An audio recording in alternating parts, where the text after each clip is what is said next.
እውነት በብዛት አይረጋገጥም። እውነት በእውነት ነው የሚረጋገጠው። ክርስቶስ በተሰቀለ ጊዜ ይሰቀል የሚሉት ሰዎች ይበዙ ነበር እና የዛ ጊዜ ይሰቀል የሚሉት ትክክል ናቸው አይደሉም? ብዙ ሰዎች የሚያደርጉት ነገር እውነት ነው ማለት አይደለም። እንግዲህ የቡድሂዝም እምነት እርግጠኛ ነኝ ወደ 1.2 ቢሊየን ህዝብ ተከታይ ያለው። ቢሊየን ነው፣ ሚሊየን አይደለም። ህንድ ውስጥ አሁን ስለበዙ ትክክል አይደለም። እንግዲህ እንደምታውቁት ወርቅ ያንሳል፣ ጠጠር ይበዛል እና ጠጠር ከወርቅ ይበልጣል ልንል አንችልም በብዛቱ።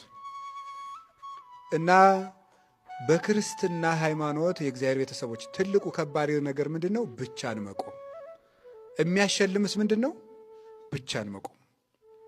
ሰዎች ድግስ ተዘጋጁ፣ ሴርሞኒ፣ ሁሉ ሰው ሲደነቅን ይህ ነገር ሰዎች ይስቁብኝ፣ እኔም አንገቴን አስመትቼ ልውጣ የሚያሰኝ ነገር ይመጣል።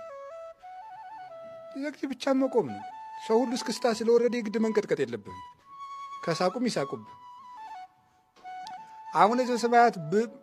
አቡነ ዘበሰማያት ብለው በማይበሉ ሰዎች መሃል አቡነ ዘበሰማያት መድገም አሁን ምንድን ነው? ገድሉ ነው።